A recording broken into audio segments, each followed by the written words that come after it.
Amen. Je prie Dieu par cette prédication. Ta vie ne sera plus la même. Amen. Non, c'est comme si je parlais à moi-même. Est-ce que je parlais à quelqu'un? Ta vie ne sera plus la même dans le nom de Jésus.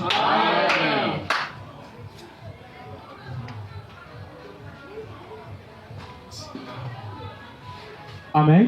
Amen. Les mystères de la prophétie retardée.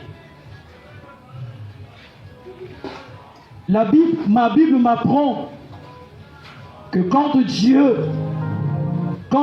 décide de faire quelque chose, même si une armée se mobilisait, contre toi tu ne seras pas atteint parce que Dieu fera ce qu'il a dit. Il n'est pas un homme mais il est Dieu. Est-ce que quelqu'un me comprend? Amen. Certaines prophéties semblent accuser un retard inexplicable, même lorsqu'elles sont reçues de Dieu avec foi, avec précision. Tu entends, on t'a prophétisé. Tu entends, quand tu as reçu cette promesse de Dieu, au-delà de toi, tu sens que je l'ai reçu avec la foi. J'ai la foi que cela s'accomplir. Mais après un moment, nous comprenons qu'au lieu que cela se réalise, mais cela tarde. Parce qu'il y a certaines prophéties qui font face avec le monde invisible. Amen, amen. Et donc les problèmes ne sont pas des problèmes physiques, mais sont des problèmes spirituels. Parce que quelque part, il y a des forces du mal. Parce que quelque part, il y a des forces de l'obscurité qui combattent de telle sorte que la chose qui t'a été libérée comme promesse, pour que cela se réalise, non, cela ne se réalise pas. Pourquoi? Parce que il y a dans les sphères, il y a une couche sphérique qui s'est élevée afin de combattre ce qui est à toi. Parce qu'on sait que si cette promesse descendait dans ta vie, à ce moment précis, peut-être tu dois changer l'agenda familial. Tu dois changer quelque chose qui s'est passé dans la famille. Peut-être toi, Dieu t'a décidé à travers toi de changer le cours de l'histoire de ta famille. Parce que tu portes un nom peut-être dont des générations futures ont maudit. Mais toi, Dieu t'a fait grâce pour que tu puisses essuyer cette malédiction. Et voilà comment les causes de plusieurs bénédictions de ces personnes sont bloquées, sont en suspension à cause du monde spirituel. Je parle à quelqu'un, tu es spécial devant Dieu. Aucun royaume de ténèbres, aucun facteur invisible, spirituel ne doit bloquer la chose que Dieu a prévu faire pour toi. Les prophéties retardées sont souvent bloquées par des forces spirituelles. Parlons d'abord là. Par des forces spirituelles. Nous avons vu ici dans Daniel chapitre 10, le verset 12 au verset 14. Ici la Bible nous apprend ici qu'un jour Daniel priait. Et quand il priait, il y a eu une réponse qui est venue. Mais avant que la réponse ne vienne, dans Daniel chapitre 9, sa réponse était bloquée. Pourquoi bloquée? Parce qu'au moment où Dieu envoya la réponse par un ange, l'ange a été bloqué par le prince de Perse. Ici, le prince de Perse ici est juste une image qui est en train de représenter quelque chose dans la vie quotidienne de tout le monde. On pourrait comprendre que dans chaque ville, dans chaque pays, il y a des entités qui sont des portes. Vous allez constater pour ceux qui sont ici à Brazza. Amen, amen. Ici, il y a une porte. Ça veut dire que si toi tu pars en Europe, tu verras le climat de l'Europe n'est pas le même climat d'ici. Si tu sors ici pour aller en RDC, tu verras que le climat de la RDC n'est pas le même climat ici. Amen, amen. Ce qui différencie cela, c'est sur le plan d'abord spirituel avant que ce soit sur le plan physique. Maintenant ici, le prince des Perses ici, qui a bloqué l'ange. Est-ce qu'un prince, ou bien un roi, ou bien un président peut bloquer un ange? L'ange, c'est un esprit. Ça veut dire que ce prince-là, c'était le prince qui gouvernait la contrée, qui gouvernait la ville. C'était c'était lui qui gouvernait, qui connaissait. Ici, nous avons des portes qui donnent accès dans le monde spirituel d'entrer ici, dans le Congo-Brazza. Nous avons des princes qui gouvernent le Congo. Nous avons les princes qui gouvernent Brazzaville, qui gouvernent Pointe-Noire, qui gouvernent Dolisie, qui gouvernent que ce soit dans les villes nord. Il y a chaque ville, il y a des princes. Maintenant ici là, ce prince a bloqué Gabriel. Qui est Gabriel? Gabriel, l'ange qui se tient devant le trône de Dieu. Gabriel, l'ange qui a frappé Zacharie. Quand Zacharie écoutait, l'ainsi dit l'Éternel, que ton fils, tu lui donneras le nom de Jean-Baptiste. Il a douté en lui. Gabriel dit, moi qui se tiens devant le trône de Dieu, je te donne un message et tu bouges. Tu seras frappé. Amen, amen. Et il était frappé. Il ne pouvait pas parler, mais entendre, il pouvait entendre. Il était muet jusqu'à ce que Zacharie vienne au monde. Et plutôt Jean-Baptiste vienne au monde. Mais l'ange Gabriel, celui, quand Dieu l'envoie pour délivrer un message, ça veut dire que ce message-là, quand on le veut ou pas, ça doit s'accomplir. Amen, amen. Nous voyons des anges. Mais quand c'est un type d'ange qu'on voit, c'est un tel qui veut me dire ça. Je m'hasarde de parler même devant le peuple. Parce que je sais que ça, on monte en descend, ça doit s'accomplir. Parce que je sais, celui-là se tient devant le trône de Dieu. Gabriel a été bloqué. Et cela prouve qu'un message qui a été libéré peut être bloqué. Si l'ange, celui qui détenait ce message, a été bloqué pour ne pas qu'il te parvienne ce message, à plus forte raison, toi qui as reçu une pensée. Tu vas recevoir une pensée, mais la pensée que toi tu as reçue là est peut-être combattue dans le royaume spirituel. Parce qu'on sait, si on te libère, tu dois faire des grandes choses. Si on te libère, tu vas sauver des âmes. Si on te libère, ça serait compliqué. Et voilà comment il a été bloqué. Amen. Il était bloqué par des forces nocturnes qui régnaient dans cette ville. L'exemple de Daniel nous montre. L'exemple de Daniel nous montre comment ces forces ne peuvent jamais empêcher Dieu. Mais elles retardent le processus jusqu'à ce que la bataille spirituelle soit remportée. Ça ne peut pas empêcher que Dieu n'opère pas dans ta vie, non. Dieu opérera. Bien aimé, ce que Dieu a dit te concernant, ça doit se réaliser. C'est comme si je ne parlais pas aux personnes. Ce que Dieu a dit à ton sujet, ça doit se réaliser. Ces forces nocturnes ne peuvent pas empêcher que Dieu n'agisse pas. Mais ces forces nocturnes ne peuvent que faire que la promesse soit retardée. Ainsi donc, plusieurs vies des gens sont retardées.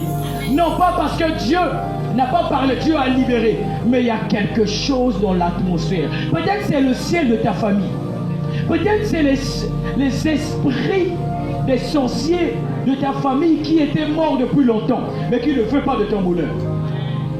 Peut-être c'était quelqu'un qui était mort, mais il avait amené toute la famille dans son ventre. Peut-être il y a quelqu'un qui avait maudit le nom que toi tu portes. Et la prophétie a été libérée, mais cela tarde. Pourquoi? Parce que dans le monde spirituel, il y a une bataille. Est-ce que quelqu'un me comprend? Sur le plan spirituel, il y a quoi? Il y a une bataille. Et il te faut faire face à cela. Qu'est-ce qu'il faut faire? Je te donne une clé. La clé, c'est quoi? C'est la prière. Quand tu vois qu'on t'a prophétisé, tu es à 2 pas de vivre l'accomplissement. À un moment donné, tu sens comme si que complications, ils ont comme là.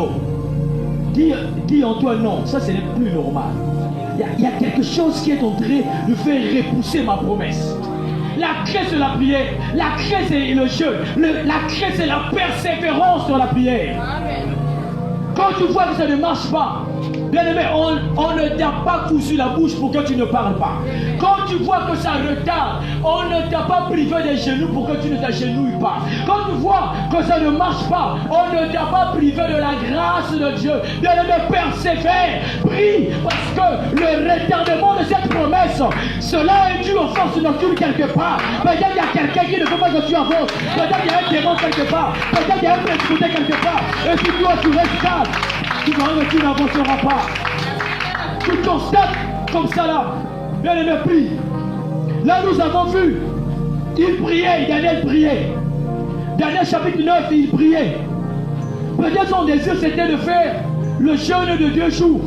Il a jeûné 2 jours, il a compris que non, il n'y avait pas de réponse. Il a jeûné 3 jours, rien. Il a jeûné 10 jours, rien. Il a dit que je ne serai pas un lâche. Je dois continuer à prier. Je dois continuer à jeûner jusqu'à ce que la réponse me soit accordée. Quand tu vois le malheur arrive, est-ce que toi tu t'arrêtes à prier? Quand tu vois quand le malheur arrive, quand l'exaucement est rare, est-ce que toi tu prolonges ton jeûne? Parfois quand tu jeûnes, tu sens que tu n'as pas encore reçu ce que tu cherches. Continue, prolonge ton jeûne. Tu n'es pas là en train de faire la course avec quelqu'un. Ce n'est pas une compétition. Tu n'es pas en train de compétir avec quelqu'un, mais tu es en train de lutter avec les forces de ténèbres. Tu es en train de lutter avec les forces de ténèbres. Mais quand on lutte, il faut être dynamique. Quand on lutte, il faut prier. Il faut prier.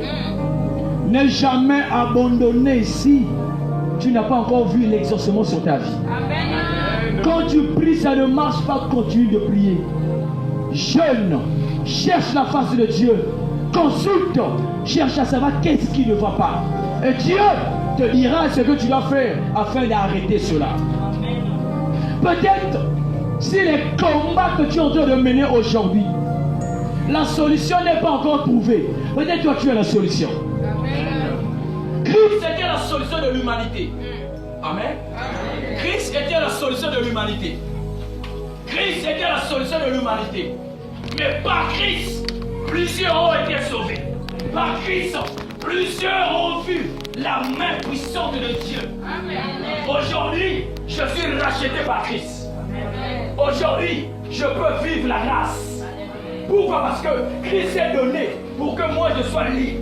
Pour qu'à travers moi, que je sois le Jean-Baptiste de mes frères, que je sois le Jean-Baptiste de ma famille, que je sois le Jean-Baptiste dans la nation. Et c'est même ça le but du Christ. Et si Christ a fait cela, c'est pour que l'explication soit accordée à tous. Et je sais que tu es l'expression de la gloire de Dieu dans ta vie et dans la vie de quelqu'un. Amen, amen. Si tu me comprends, donne-moi un bon amen. Il a jeûné pendant 21 jours. Et la main de Dieu est descendue. Imagine-toi s'il avait arrêté de jeûner. S'il avait cessé de prier. Est-ce que Gabriel devait descendre? Gabriel était en prison, il ne pouvait pas sortir parce que c'était une entité qui pouvait bloquer. Plutôt, qui pouvait bloquer l'ange Gabriel dans la prison. Mais il fallait qu'il y ait l'intervention d'un ange, mais qui est dans un autre corps, mais qui est beaucoup plus sur les combats, qui est Michael, le chef des armées de l'Éternel, pour descendre. Mais il aura fallu qu'un certain Daniel veut dire Dieu juge celui qui juge, mais celui qui juge prier. Voilà pourquoi quand toi tu pries, quand tu invoques le feu, parfois le feu est un symbole de jugement. Quand Dieu te voit, Dieu te qualifie comme quelqu'un qui est en train d'apporter le jugement dans un endroit où les ténèbres pouvaient régner. Mais si Dieu te qualifie comme étant celui qui apporte un jugement, ça veut dire que Dieu, suite à ta parole, Dieu descendra pour apporter son jugement. Est-ce que quelqu'un me comprend? Dieu descendra parce qu'à travers toi, Dieu aura trouvé le meilleur chemin. Et la meilleure solution que Dieu avait trouvée auparavant, c'était la croix. Mais là, Dieu te voit toi. Est-ce que quelqu'un me comprend? Bien aimé, il faut prier. Quand tu pries, tu verras que les choses qui bloquaient, les obstacles qui bloquaient, même s'il y avait un sorcier quelque part qui bloquait l'exaucement, qui bloquait que la prophétie puisse tarder, mais Dieu doit enlever ce blocage. Dieu doit enlever cette personne. Pourquoi? Parce que toi, tu as prié. Toi, tu as jeûné. Toi, tu as persévéré. Regardez quelqu'un qui est en train de prier, mais il ne sait pas ce qui se passe sur le plan spirituel. Mais la Bible nous apprend cela. Lui, il était là en train de jeûner, en train de prier. Or, toi, quand tu pries, il y a des mouvements qui se font sur le plan spirituel. Quand tu pries, il y a une lutte entre les anges de Dieu et les anges du diable. Quand tu pries, il y a une lutte contre les forces d'obscurité, ceux qui opèrent dans la sorcellerie et ceux qui opèrent dans la lumière. Parce que tu vois, tu n'es pas dans les ténèbres, tu es dans la lumière. Voilà pourquoi il est strictement interdit de te voir pleurer, non pas prier. Il faut prier dans les pleurs. Amen, amen. Il est strictement interdit pour toi de mettre la main à la joue et de penser je ne sais pas à quoi. Pense à ton exaucement tout en terminant la prière et tu verras que cet esprit qui était à côté de toi, qui pouvait te rendre triste, ne te rendra plus triste parce que tu auras prié et ta prière aura des impacts. Ta prière fera de telle sorte que l'esprit là doit te quitter pour toujours. Est-ce que quelqu'un me donne un bon amen? Que l'Éternel Dieu te bénisse. Est-ce que je peux avancer? Est-ce que je peux avancer? J'avance, prophète, j'avance. Deuxième point, les retards peuvent être liés à des facteurs humains. Voyons dans Genèse chapitre 16. Dieu a parlé à Abraham. Dieu a décidé de rendre son nom grand. Mais quand Dieu a décidé de rendre son nom grand, il est arrivé à un moment où Abraham, le père de la foi, a même douté. Parfois, les conditions qu'on peut rencontrer dans notre vie, les difficultés peuvent nous faire poser. Est-ce que c'est Dieu qui m'a fait appeler? Amen. Est-ce que réellement c'est Dieu qui m'a fait parler? Amen. Non.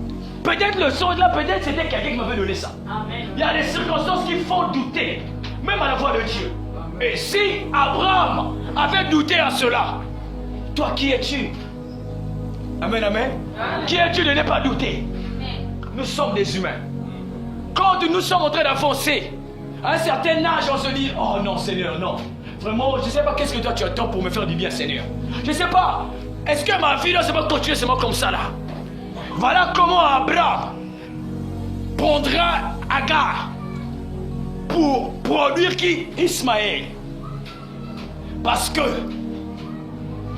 nous avons dit ici, la prophétie, les retards peuvent être liés à des facteurs humains. Parce que, à un moment donné, ta patience commence à perdre de place en toi. Tu te dis non. Peut-être, si je volais beaucoup d'argent, si là la prophétie doit s'accomplir, que je serais riche. Amen, amen. Peut-être ce qui n'a dû te la raccourcir au vie n'a pas été bon. C'est ce que Abraham avait fait. Mais en fin de compte, Dieu ne calculait pas Abraham, mais Dieu calculait ce qu'il avait dit. Quand Dieu dit, je rendrai ton nom grand, peu importe, si tu essaies peu de te voir, ou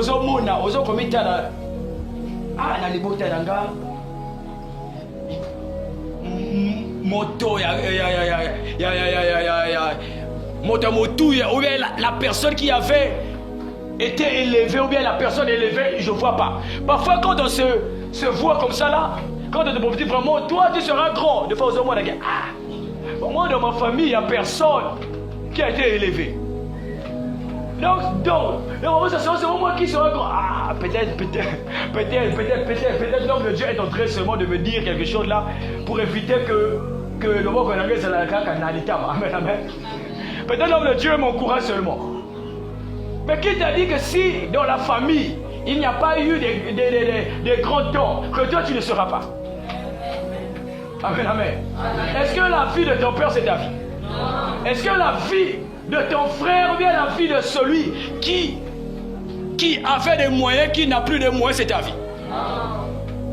Toi tu portes ton prénom, tu portes ton propre prénom. Est-ce que vous êtes nés le même jour?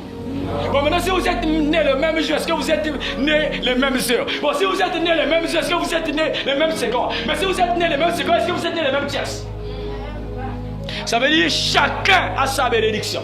Amen. Mais quand Dieu dit, je rendrai ton nom grand, là, quand tu vas jeter, il va te rendre grand. Amen. Je connais ce Dieu, hein? Je connais ce Dieu.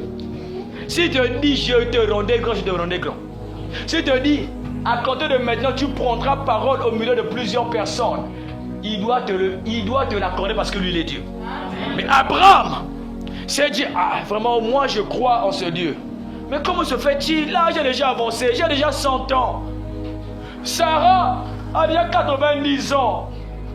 Donc, un vieillard de 100 ans sera encore fort. Une vieille de 90 ans doit encore enfanter. Non, il fallait que nous puissions prendre qui? Agar. Amen. Vois-tu que l'âge est avancé, n'aie pas peur. Dieu t'a promis, il doit réaliser ça. Il n'est pas un homme, il est Dieu. Il a promis le secours. Le secours doit te localiser. Quand le veut ou pas, le secours doit te localiser. Parce qu'il est qui? Il est Dieu. Ne vois pas que l'âge est avancé. Mais la clé que j'aimerais te donner, c'est quoi? C'est l'obéissance à la pureté. Sois seulement obéissant. Dieu t'a dit, sois fidèle à ton poste. Ne bouge pas. Ne dis pas que non, on a besoin de raccourci. Non. Reste là et prie. Reste là, obéis à la parole de Dieu. Amen, amen. Amen. La parole de Dieu ne se contredit pas. Dieu ne se contredit pas. Mais Dieu, faudrait rappeler Dieu à travers sa propre parole. Dieu avait dit ceci, mais aujourd'hui, dans ce monde athée, Dieu m'avait promis telle chose. Pourquoi je garde toujours la même position? Il faut parler à Dieu comme ça. Amen. Dieu, tu avais dit dans tel passage, tu avais dit dans tel passage comme ça là, mais moi je suis la Seigneur. On m'a parlé de ça, mais moi je suis la Seigneur. Que penses-tu de moi? Qu'est-ce que toi tu penses de moi, Seigneur? Les sorciers ont dit que nous allons voir là où lui il doit avancer. Mais toi, Seigneur, qu'est-ce que toi tu penses de moi? Amen. Parle à Dieu. Dieu sera étouffé par sa propre parole. Amen. La seule chose qui peut attaquer Dieu, c'est sa propre parole. Quand tu parleras comme ça, Dieu se dira en soi. C'est vrai que j'avais dit ça. Amen, amen. Amen. La clé c'est quoi? C'est l'obéissance, c'est la pureté et la vigilance personnelle. Tu es vigilant toi-même. Tu essaies un peu de voir, est-ce que tu marches dans l'impureté? Est-ce que tu es pur? Est-ce que tu attends Dieu dans des bonnes conditions? Quelqu'un qui attend la promesse du mariage, mais toi tu es dans une vie de concubinage. Comment ça doit s'atteindre? Tu attends que Dieu puisse te donner le mariage. Mais attends pour ça, non, quand tu es en côté. Amen, amen. Amen. Eh, mais oui, parce que amen, bien là-bas. Tu attends le mariage, mais là il y a des gens, 2 hommes qui sont là, parfois même. Moi quand ça, mais moi quand on a 4 téléphones, puis il y a des réserves pour que ceux qui, l'autre homme là, ça se brise. Mais tu n'auras plus de soucis parce que l'autre est là. Amen. Oh, tu dis amen. Dis bien amen. Amen. Amen, amen, que Dieu te bénisse. Amen, amen. Alors, quand tu te diras ainsi, bon maintenant, la promesse doit retarder. Pourquoi? Parce que Dieu même ne te comprend pas. Même Dieu au ciel se questionne même à ton sujet. Dieu se dit, oh, mais attends, mais lui il m'a demandé le mariage. Mais il cause encore ici, il cause ici, là, non, finalement. Qu'est-ce qu'il cherche? Pas de quoi, hein? Pas de dérogation. Donc, même Dieu s'étonne même de ton cas. Dieu se dit, oh, mais qu'est-ce qui ne va pas avec ma fille? Amen. Amen. Tu cherches le boulot, mais tu es un voleur. Oui. Dieu te prophétise sur ça, mais toi vraiment qui m'ont eu besoin d'un compreneur. Je ne sais pas si quand tu étais enfant, tu portais beaucoup plus les manches longues. Et on te prêche de porter manches courtes, mais toi tu te dis non, moi je sais, j'ai l'habitude de dire comme ça. Est-ce que quelqu'un me comprend? Amen. Amen, amen. Amen. Que l'obéissance soit ton partage. Amen. Que la pureté et la vigilance personnelle soient nécessaires sur toi afin d'enlever le retard dans ta vie. Amen. Et tu verras la gloire de Dieu se manifester parce que Christ est Seigneur. Est-ce que quelqu'un me comprend? L'autre retard est causé par le manque de persévérance. Soyons des chrétiens qui vont persévérer. La promesse est là. Mais si tu ne persévères pas, la promesse est là. Persévère dans la prière. Maintiens ta position. Cherche Dieu. Dieu ne t'abandonne pas. Dieu est fidèle. La Bible m'apprend. Il est le rémunérateur de ceux qui le cherchent. Quand tu es fidèle, il doit rémunérer toute ta vie. ta vie qui a été volée, mangée par des insectes nocturnes, Dieu t'accordera la grâce. Dieu te permettra que tu voies et que tu vives ce que lui il a prévu faire pour toi. Est-ce que quelqu'un me comprend? Est-ce que quelqu'un me comprend? La persévérance dans l'attente révèle le caractère et la maturité spirituelle d'un homme. Quand tu persévères, malgré que ça tarde, ça doit révéler le caractère, ton caractère spirituel. Donc là, tu sais au-delà de toi que moi, malgré que ça tarde, mais je persévère, ça doit révéler ton caractère. Qu'est-ce que toi tu es? Qui tu es sur le plan spirituel? Et les sorciers vont dire que, mais malgré ce que nous avons fait pour retarder, mais lui, il est toujours là, en train de prier. Non. Donc on dirait celui-là, il n'est pas comme les autres. Oui, tu n'es pas comme les autres. Parce que les autres abandonnent, mais toi tu n'abandonnes pas. Si ton ciel n'est pas encore ouvert, il ne faut pas abandonner. Il faut persévérer. Même si tu sens que tu es malade, on te demande comment dire, ça va par la grâce de Dieu. Personne ne doit savoir ta position. Même si tu sais que tu n'as plus rien, quand on te demande, dis vraiment, l'Éternel pourvoira. Il faut cacher ta position. C'est-à-dire, même quelqu'un qui est sorcier, quand il te verra, il dira, vraiment, malgré tout son pincé, mais il est hasard qu'il est là. Non, celui-là, vraiment, il est compliqué. Parfois, ils peuvent se dire en eux que vraiment, peut-être hasard n'a place au anaté. Mais pourtant, toi, tu es encore là-bas. Mais quand tu leur montres cela, c'est pour leur dire que vous avez mis main à mon ami. Mais moi-même, je ne suis pas là. Moi-même, je ne suis pas là. Dieu m'a déjà libéré depuis longtemps. Est-ce que quelqu'un me comprend? 4. Les retards sont temporairement et destinés à les accomplissements. Parfois, quand cela ça retarde, Dieu sait à quel moment il va te donner ce que tu cherches. Peut-être le moment où tu es en train de demander Dieu. S'il te donne ça, tu dois perdre ça. S'il te donne ça, peut-être la gérance ne sera pas vraiment bonne. Amen. Si Dieu te donne ça, il voit d'abord, il est entouré de qui? Mais aussi longtemps que tu es entouré de mauvaises personnes, la chose que Dieu a prévue pour toi, ça doit retarder parce que s'il te donne ça, peut-être la personne qui est proche de toi a une mauvaise foi. Il fera de telle sorte que la chose te soit quittée. Parce qu'il y a des gens parfois, Dieu t'a béni, t'a donné un bon mari. Dieu vous a béni. Mais quand tu t'associes avec ce type de gens, tu verras que ta vie sera convoitée. Et il y a d'autres sœurs qui font même du poison aux autres. Il y a d'autres qui déjouent même les grâces des autres. Pourquoi? À cause de quoi? De la jalousie. Amen, amen.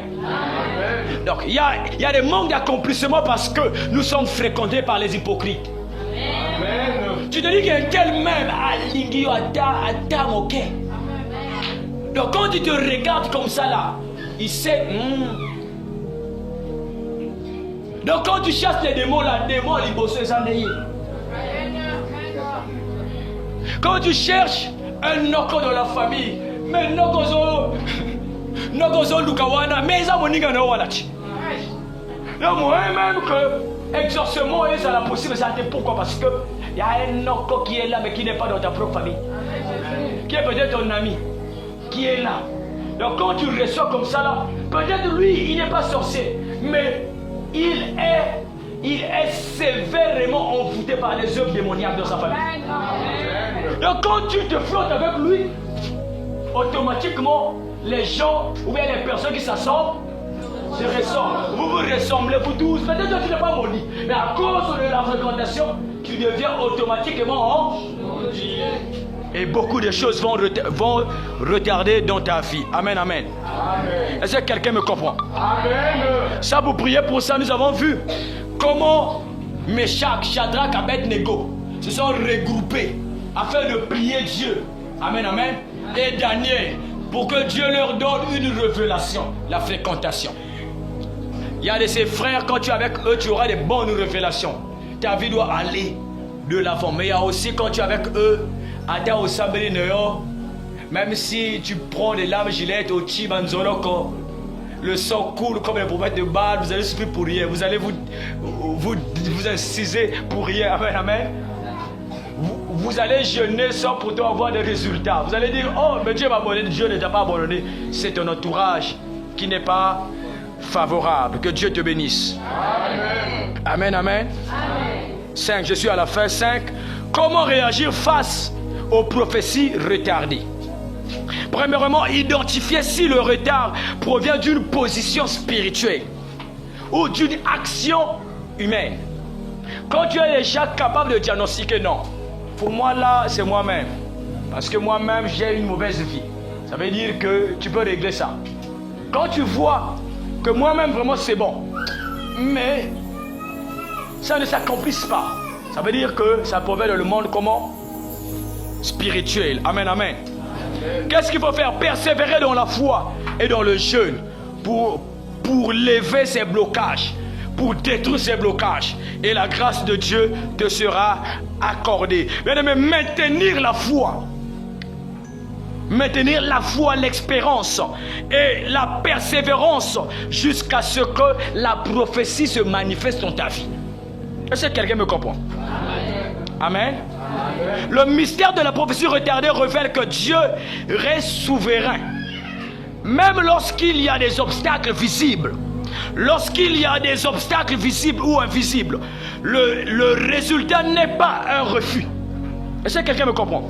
Mais souvent un processus de purification, d'alignement et de préparation.